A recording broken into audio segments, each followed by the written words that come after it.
AAC chapter जो था first chapter, वो आई होप आप लोगों ने अच्छे से स्टडी कर लिया होगा। जैसा मैंने बताया कि 5th एडिशन की जो एएसी चैप्टर की क्लासेज हैं उसको और 6th एडिशन की जो मैंने अपडेट्स दिए हैं क्लासेज के बारे में, उसको दोनों को आप कंबाइंड करके देखेंगे तो आपको पूरा स्टैंडर्ड्स समझ में आ जाएगा। जैसे कि एएसी चैप्टर में स्टैंडर्ड में जो चेंज हुआ था मैंने आपको बताया, एएसी चैप्टर में 5th एडिशन में कितने स्टैंडर्ड थे? 14। लेकिन एएसी चैप्टर के 6th एडिशन में कितने स्टैंडर्ड रह गए? 13। I hope you remember. इसमें लैब के 2 मर्ज हो गए थे एक साथ, इमेजिंग के भी 2 मर्ज हुए थे एक साथ, और एक नया स्टैंडर्ड आया था, इसलिए वो 13 रह गए थे। अब अगला चैप्टर जो हम डिस्कस करने वाले हैं वो है सीओपी चैप्टर 2। इसमें जो स्टैंडर्ड्स 5th एडिशन में थे वो थे 20, और 6th एडिशन में जो स्टैंडर्ड्स हैं वो भी 20 ही हैं। तो इट मीन्स सेकेंड चैप्टर जो है सीओपी, इसके स्टैंडर्ड्स में कोई प्लस या कोई माइनस नहीं हुआ है, उतने ही है। Number of standards are same in 5th and 6th edition. Chapter के नाम भी सेम है, पहले चैप्टर का भी नाम सेम ही है एएसी, एंड दूसरे चैप्टर का नाम भी सेम है। चैप्टर में कोई नाम में कोई बदलाव नहीं हुआ है। अब हम स्टार्ट कर लेते हैं सीओपी चैप्टर के पहले स्टैंडर्ड से।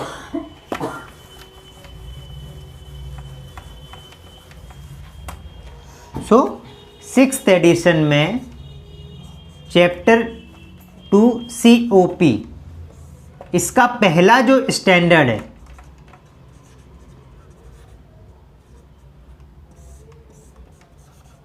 वो किसके ऊपर है? Uniform care. इसको मैं डिटेल में आपको ऑलरेडी 5th एडिशन की जो क्लासेस की हैं सीओपी चैप्टर की फर्स्ट स्टैंडर्ड में जो यूनिफॉर्म केयर की, उसमें मैंने डिटेल में आपको इसके बारे में बताया हुआ है।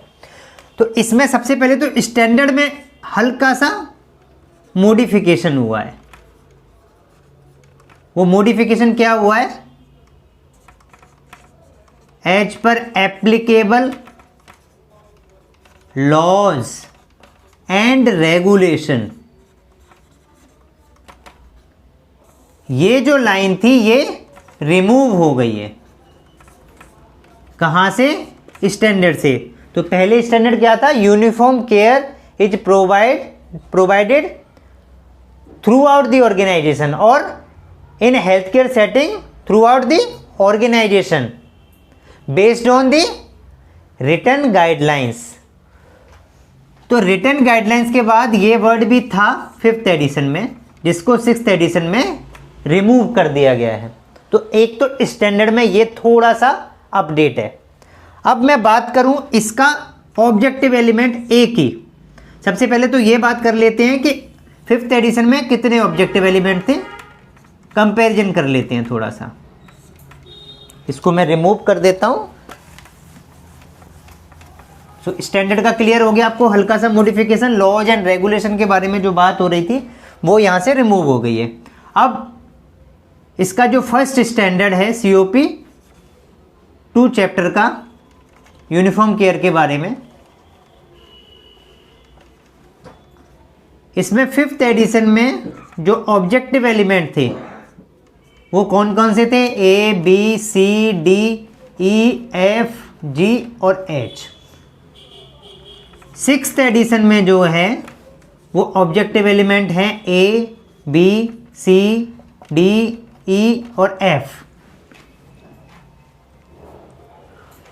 तो केवल ये ऑब्जेक्टिव एलिमेंट है। अब क्या अपडेट हुआ है, क्या चेंज हुआ है, वो हम डिस्कस कर लेते हैं। तो सबसे पहले स्टार्ट करते हैं ए से। सो जो 6th एडिशन में ऑब्जेक्टिव एलिमेंट ए है वो क्या बात करता है? वो बात करता है यूनिफॉर्म केयर प्रोवाइड करने की ऑर्गेनाइजेशन में थ्रू रिटन गाइडलाइंस, इसके बारे में बात होती है। तो इसमें एक तो ये अपडेट हुआ है कि इस बार सिक्स्थ एडिशन में पहले केवल ओपीडी आईपीडी इमरजेंसी ही कवर था, अब डे केयर पेशेंट्स को भी इसमें ऐड कर दिया गया है। तो यूनिफॉर्म केयर जो है वो डे केयर पेशेंट ही क्यों ना हो उसको भी प्रोवाइड करनी है। दूसरी चीज इसमें थोड़ा सा इसको और डिटेलिंग बना दिया गया है, तो थोड़ी सी कुछ लाइंस इन स्टैंडर्ड में ऐड कर दी गई, बाकी कोई मेजर चेंज नहीं है, लेकिन थोड़ा सा लाइन ऐड कर दिया है। वो लाइन ये है कि यूनिफॉर्म केयर जो है वो लिंक्ड होनी चाहिए। किससे लिंक होना चाहिए? Link to access appropriate care and treatment, और it does not depends on the paying capacity of the patient. It means what? Patient की पेइंग कैपेसिटी क्या है, पेमेंट का रिसोर्स क्या है, इसके ऊपर ये डिपेंड नहीं करेगा कि उसको केयर कैसा देना है। केयर उसकी यूनिफॉर्म होगी, सिमिलर केयर प्रोवाइड होगी, चाहे वो किसी भी डिफरेंट सेटिंग में उसको सर्विसेज मिले, वो सर्विसेज कैसी होगी? सेम सर्विसेज उसको मिलेगी थ्रू आउट द ऑर्गेनाइजेशन। तो एक तो इसमें बात आ गई लिंकिंग की। So it is linked to the care of the patient throughout the organisation, appropriate care, accessibility और ट्रीटमेंट के बारे में वो समान रहेगा थ्रू आउट द ऑर्गेनाइजेशन। दूसरा क्या वर्ड यूज किया? डे केयर इसमें ऐड ऑन हो गया है ओपीडी आईपीडी इमरजेंसी के साथ साथ में, ये अपडेट हुआ है। दूसरा इंपॉर्टेंट अपडेट ये है कि जो एफ ऑब्जेक्टिव एलिमेंट था फिफ्थ एडिशन में, वो सिक्स्थ एडिशन में ए और एफ को मर्ज कर दिया गया है, क्योंकि दोनों ही यूनिफॉर्म केयर की बात कर रहे थे। ए जो बात कर रहा था वो यूनिफॉर्म केयर की बात कर रहा था throughout the organisation based on written guidelines, और एफ जो बात कर रहा था वो डिफरेंट सेटिंग में सेम केयर प्रोवाइड की जाएगी उसके बारे में बात कर रहा था। तो थोड़ा सा मिला जुला होने के कारण सिक्स्थ एडिशन में ए और एफ जो फिफ्थ एडिशन में ऑब्जेक्टिव एलिमेंट थे वो मर्ज कर दिए ए में। यहां तक क्लियर? बाकी सेम ही है, तो एज इट इज आपने जो क्लासेज फिफ्थ एडिशन में लेनी है उसमें आपको क्लियर हो जाएगा। अगला जो बात करते हैं बी ऑब्जेक्टिव एलिमेंट। सो बी ऑब्जेक्टिव एलिमेंट बात करता है unique identification.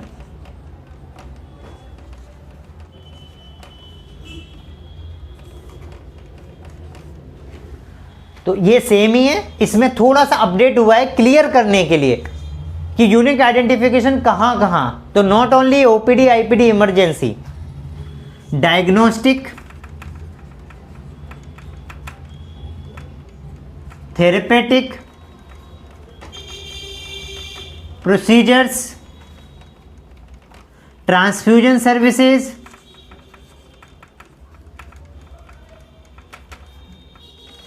Nutrition and diet. Means her point of care पर आपको यूनिक आइडेंटिफिकेशन को ध्यान में रखना है, चाहे वो ट्रांसफ्यूजन कर रहे हैं पेशेंट का, चाहे उसको डाइट सर्विसेज दे रहे हैं, न्यूट्रिशन एडवाइस कर रहे हैं उसको, चाहे कोई डायग्नोस्टिक ट्रीटमेंट कर रहे हैं, डायग्नोस्टिक टेस्ट कर रहे हैं, हर जगह यूएचआईडी यूनिक आइडेंटिफिकेशन का ध्यान में रखना है। 2 आइडेंटिफायर यूज करने हैं। तो ये थोड़ा सा अपडेट किया है, बाकी कोई मेजर चेंजेस नहीं है। अब मैं बात करूं सी, तो जो फिफ्थ एडिशन का सी जो था वो सिक्स्थ एडिशन में जो है डिलीट हो गया है। क्या था ये बात कर रहा था कि यूनिफॉर्म केयर जो है वो एप्लीकेबल लॉज एंड रेगुलेशन के बेसिस पर आपको मेंटेन करना है। तो वो लॉ एंड रेगुलेशन के ऊपर जो केयर का ऑब्जेक्टिव एलिमेंट था सीओपी 1 में, सी वो सिक्स्थ एडिशन से रिमूव हो गया है। सो जब सी रिमूव हो गया है तो जो डी है वो कहाँ शिफ्ट हो गया? सी में। तो जो फिफ्थ एडिशन का डी था जो किसके बारे में बात कर रहा था? जो बात कर रहा था आपका क्लिनिकल प्रैक्टिस गाइडलाइंस के बारे में, क्लिनिकल प्रोटोकॉल्स के बारे में, वो अब फिफ्थ एडिशन के डी से सिक्स्थ एडिशन के सी में आ गया। एक और मेजर चेंज हुआ, जब ये डी से सी में आया तो पहले ये कैटेगरी में था अचीवमेंट में, लेकिन 6th एडिशन में ये किस में था, 5th एडिशन में। 6th एडिशन में ये कमिटमेंट कैटेगरी में आ गया।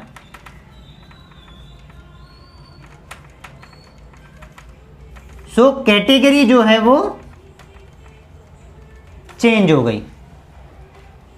दूसरा इसमें हल्का सा ये वर्ड का चेंज हुआ है। 5th एडिशन में क्लिनिकल प्रैक्टिस गाइडलाइंस के लिए अडेप्ट्स वर्ड मेंशन था, मींस ऑर्गेनाइजेशन जो है वो अडॉप्ट करती है क्लिनिकल प्रैक्टिस गाइडलाइंस को। लेकिन 6th एडिशन में